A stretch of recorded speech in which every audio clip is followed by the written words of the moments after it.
व्यवहारिक बनो, जो जाना माना है, परखा है, उसी को पकड़े रहो। इसलिए आशीष की जरूरत है। आशीष का अर्थ है हम तो इस किनारे हैं, उस किनारे से कोई पुकार देते। आशीष का अर्थ है हम तो इस किनारे खड़े हैं, कोई उस किनारे से कह दे कि घबराओ मत, मैं पहुंच गया हूं, आओ। और जैसे तुम डर रहे हो, मैं भी डरता था। डरो मत, पहुंचना होता है, देखो मैं पहुंच गया। बुद्धों का सत्संग खोजने का और क्या अर्थ होता है? यही कि किसी ऐसे आदमी के पास होना जो अनुभव से कह सके कि पहुंच गया हूं। शास्त्रों से नहीं, अनुभव से।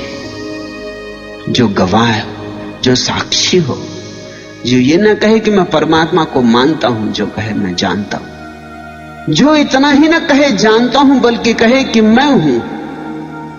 ये तीन अवस्थाएं हैं, मानना, जानना, होना। मानना बहुत दूर है, वो इसी किनारे खड़ा आदमी जो मानता है, उसे पता नहीं। अंधा आदमी जैसे रोशनी को मानता है कि होनी चाहिए, होगी, इतने लोग कहते हैं तो जरूर होगी, मगर संदेह तो उठते ही रहेंगे, क्योंकि उसने तो जाना नहीं, उसने तो देखा नहीं, पता नहीं लोग झूठी बोलते हो, लोगों का क्या भरोसा। अपने अनुभव के बिना जानना कैसे हो, मानना भी कैसे हो? तो मानना भी थोथा होता है, सब मानना थोथा होता है, सब विश्वास अंधविश्वास होते। फिर एक आदमी जिसकी आंख खुली और जिसने देखा और देखा कि हां रोशनी है, वृक्षों पर नाचती हुई किरणें देखी, आकाश में उगा सूरज देखा, रात में घिरा आकाश चांद तारों से भरा देखा, देखे फूल, हजार हजार रंग देखे, आकाश में खिले इंद्रधनुष देखे, देखा सब और कहा कि नहीं है, ये जानना हुआ। इसके आगे एक और स्थिति है, जब आदमी जानता ही नहीं, आंख ही नहीं हो जाता, बल्कि रोशनी ही हो जाता, जब स्वयं प्रकाश रूप हो जाता। इसलिए बुद्ध को हम भगवान कहते, महावीर को भगवान कहते। जाना ही नहीं, हो गए, जो जाना वही हो गए। जानने में थोड़ी दूरी होती, मानने में तो बहुत दूरी होती, जानने में थोड़ी दूरी होती। देख रहे हैं, वह रहा प्रकाश, हम खड़े यहां।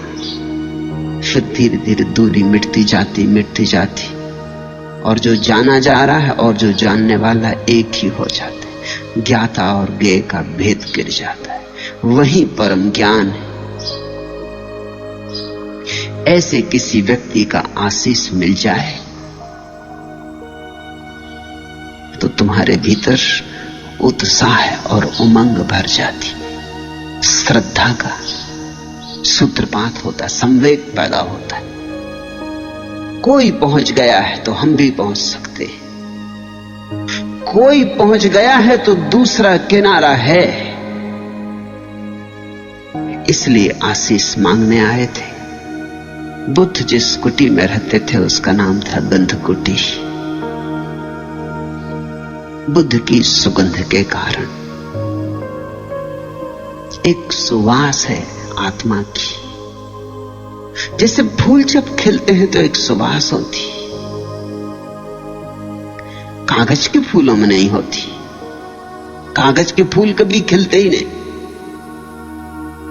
असली फूलों में होती सुवास। साधारण आदमी में सुवास नहीं होती, वो करीब करीब कागज का फूल है। कागज का क्योंकि उसने सब झूठ का जाल अपने चारों तरफ बना रखा है। उसने दूसरों को धोखा दिया, अपने को भी धोखा दे लिया। प्रवंचक है, मिथ्या है, झूठ ही झूठ की परतें, सच उसमें खोजे से नहीं मिलता। कितना ही खोदो, एक झूठ के बाद दूसरा झूठ, दूसरे झूठ के बाद तीसरा झूठ। कितना ही खोदो, एक मुखौटा, दूसरा मुखौटा, मुखौटे पे मुखौटे। उसके असली चेहरे का पता नहीं चलता कि असली चेहरा क्या है। और ऐसा नहीं कि तुम्हें पता नहीं चलता, उसे खुद भी पता नहीं रहा है, उसे खुद भी अपने असली चेहरे का पता नहीं। बुद्ध की परंपरा में भिक्षुओं से निरंतर कहा गया, अपने असली चेहरे की खोज करो। वह चेहरा जो जन्म के पहले तुम्हारा था और मृत्यु के बाद फिर तुम्हारा होगा, उस चेहरे की खोज करो। जो चेहरे जिंदगी ने तुम्हें दे दिए, इन चेहरों को उतार के रखो। ये सब चेहरे झूठ है। बच्चा पैदा हुआ तब न तो हिंदू होता, न मुसलमान, न ईसाई, न जैन, न बौद्ध। ये असली बात है। फिर उसके ऊपर एक चेहरा ने टांग दिया कि हिंदू, ये मुसलमान, ये ईसाई। फिर हिंदू में भी ब्राह्मण की, शूद्र की, क्षत्रिय की, वैश्य। फिर ब्राह्मणों में भी कानकुब्ज ब्राह्मण कि देशस्थ की कोकणस्थ। फिर रोग पर रोग है, बीमारियों पर बीमारियां हैं। खोजते चले जाओ चेहरे पे चेहरे, इसका असली चेहरा पता ही नहीं चलेगा। जब ये पैदा हुआ था तब इसे ये भी पता नहीं था कि मैं स्त्री हूं या पुरुष। तब ये बस था, तब इसे कुछ पता नहीं था। इसका देह भाव नहीं था, सिर्फ आत्म भाव था। मैं हूं, बस इतना था। अब ये स्त्री है, पुरुष है, हिंदू है, मुसलमान है, गरीब है, अमीर है, ज्ञानी है, अज्ञानी है, साधु है, असाधु है। ये सब चेहरे इसने खरीदे बाजार से। स्कूलों में बिकते, कॉलेजों में बिकते, यूनिवर्सिटीज में बिकते, सब तरफ चेहरे बिकते। अब ये एमए हो गया, अब ये पीएचडी हो गया, अब ये डीलिट हो गया। यहां इस आश्रम में तुम्हें बहुत से पीएचडी बुहारी लगातू मिल जाएंगे। उन्होंने चेहरा उतार के रख दिया, तुम पहचान भी नहीं सकोगे कि पीएचडी बुहारी लगा दे, उतार के रख दिया चेहरा। अभी एक युवती आई, मेडिसिन में पीएचडी। मैंने उससे कहा कि तेरा क्या इरादा है? उसने कहा कि बस मुझे झाड़ू लगानी। किसी को मैं बताना भी नहीं चाहती कि मैं पीएचडी हूं मेडिसिन में, मुझे डॉक्टर नहीं बनना। तो मैंने कहा कि हमें एक अस्पताल की तो जरूरत है ही, सन्यासी बीमार पड़ते। तो उसने कहा अस्पताल में बुहारी लगा दूंगी, मगर नहीं, ये चेहरा मैं नहीं चाहती। मैं इतने दूर से सिर्फ यहां बुहारी लगाने आई। चेहरे उतारने पड़ते, उतार कर रख देने पड़ते। पश्चिम से युवक युवतियां सन्यास लेते हैं आके, वो कहते हैं अजीब बात है, हिंदुस्तान में जो मिलता है पहले यही पूछता है, डिग्री क्या, कहां तक पढ़े हो? ये बेपढ़े लिखों के सवाल है। ये पढ़ा लिखा आदमी नहीं पूछता ये बात। पढ़ा लिखा इसको क्या पूछेगा? ये बेपढ़े लिखों के सवाल। हिंदुस्तान तो बड़ा अजीब है, कहते हैं बड़ा आध्यात्मिक है, दिखता नहीं। तुम लोग मिले नहीं, ट्रेन में मिल जाए, पूछते हैं क्या काम करते, क्या तनख्वाह, ऊपर से क्या मिलता। एक तो तनख्वाह पूछना ही अपमानजनक है। किसी आदमी की तनख्वाह नहीं पूछनी चाहिए, क्योंकि हो सकता है बेचारे की छोटी तनख्वाह हो और कहने में संकोच हो और झूठ बोलना पड़े। उसकी नौकरी छोटी मोटी हो, वो क्लर्क हो कि किसी प्राइमरी स्कूल में मास्टर हो। अब तुम उसकी भद्द करवाने पर राजी हो। या तो वो सच बोले तो अपमानजनक मालूम पड़ता है, या झूठ बोले तुम उसे झूठ बोलने का उत्तेजना दे रहे, फिर तनख्वाह क्या मिलती? और इतने तक चैन नहीं है आध्यात्मिक लोगों को। आखिर में पूछते ऊपर भी कुछ मिलता है कि नहीं। अगर ऊपर मिलता तो नौकरी अच्छी। हद हो गई। ऊपर मिलने का मतलब क्या होता है? चोरी, बेईमानी, रुस्वत, ये सब थोथे चेहरे हैं, और इन थोथे चेहरों पर हमें बड़ा भरोसा है। इसलिए तुम्हारी जिंदगी में सुवास नहीं, कागज के फूलों में गंध नहीं होती। तुम्हारा असली फूल तो मरा जा रहा है, तुम्हारा गुलाब का फूल तो सड़ा जा रहा है। कागज के फूलों ने चारों तरफ से उस पर घेरा डाल दिया है, उसको सांस लेने की सुविधा नहीं है।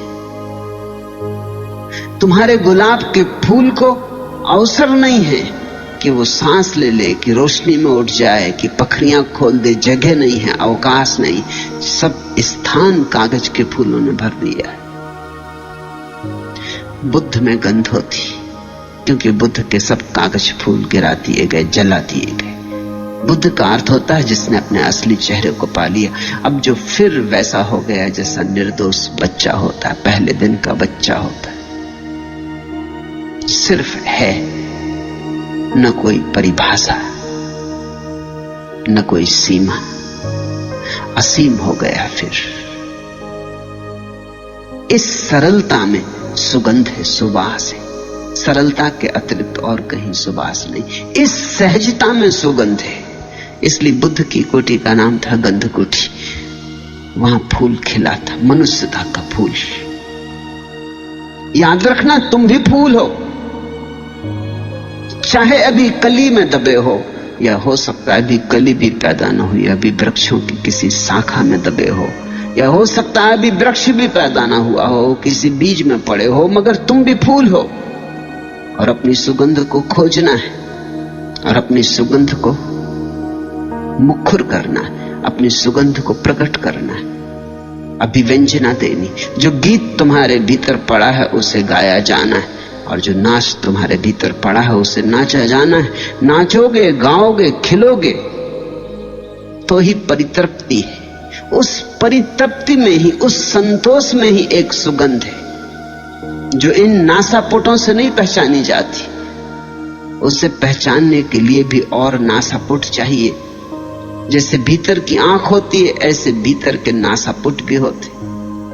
जरूरी नहीं कि तुम बुद्ध के पास जाओ तो तुम्हें सुगंध मिले। तुम अगर अपनी दुर्गंध से बहुत भरे हो तो शायद तुम्हें बुद्ध की सुगंध का पता भी ना चले।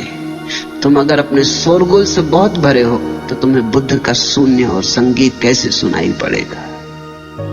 गंध कुटी के चारों ओर जूही के फूल खिले थे। शास्ता ने उन भिक्षुओं को कहा, भिक्षुओं, जूही के खिले इन फूलों को देखते हो? एक फूल तो बुद्ध का खिला था, मगर शायद अभी ये भिक्षु उसे नहीं देख सकते, इसलिए मजबूरी है। और बुद्ध को कहना पड़ा, भिक्षुओं, इन जूही के खिले फूलों को देखते हो? ये सुवासित फूल, इन पर ध्यान दो। इन फूलों में कई राज छिपे हैं। एक तो कि ऐसे ही फूल तुम हो सकते हो, ऐसी ही सुवास तुम्हारी हो सकती। दूसरा, ये फूल सुबह खिलते हैं, सांझ मुरझा जाते। ऐसा ही ये मनुष्य का जीवन है। इसमें मोह मत लगाना। ये आया है, ये जाएगा। इस पे मुट्ठी मत बांधना, इसके साथ कृपणता का संबंध मत जोड़ना। ये तो आया है और जाएगा। जन्म के साथ ही मृत्यु का आगमन हो गया है। ये फूल अभी कितने खुश दिखाई पड़ते, सांझ मुरझा जाएंगे, गिर जाएंगे, धूल में खो जाएंगे। ऐसा ही जीवन है। जो जीवन को पकड़ना चाहता है वो सदा दुख में ही रह जाता है। जीवन को पकड़ो मत, ये पकड़ा जा नहीं सकता, बहता है बहने दो। इसे समझो, ये ध्यान की आधारशिला है। तुम्हारे जीवन का दुख क्या है? तुम्हारे जीवन का मौलिक दुख यही है कि जो रुकेगा नहीं उसे तुम रोकना चाहते हो। तुम्हारे जीवन का मौलिक दुख यही है कि जो नहीं होगा उसे तुम करना चाहते हो, जो हो ही नहीं सकता। जैसे तुम जवान हो तो तुम सदा जवान रहना चाहते हो, ये हो ही नहीं सकता तो दुखी होने वाले हो। दुख कोई तुम्हें दे नहीं रहा है, तुम अपना दुख पैदा कर रहे हो। जवान को बूढ़ा होना ही पड़ेगा, इसमें कुछ बुराई भी नहीं, प्रवाह है। जवानी का अपना सौंदर्य है, बुढ़ापे का अपना सौंदर्य। और अगर बुढ़ापा तुम्हें कुरूप दिखाई पड़ता है तो उसका एक ही कारण है कि ये बूढ़ा आदमी अभी भी जवानी को पकड़ने की कोशिश में होगा जो उसके हाथ से छूट गई। इसलिए बुढ़ापे का निश्चिंत भोग नहीं कर पा रहा है। नहीं तो बचपन का अपना सौंदर्य है, जवानी का अपना सौंदर्य, बुढ़ापे का अपना सौंदर्य। और ध्यान रखना, बुढ़ापे का सौंदर्य सबसे बड़ा सौंदर्य, क्योंकि सबसे अंत में आता है। वो फूल आखिरी है।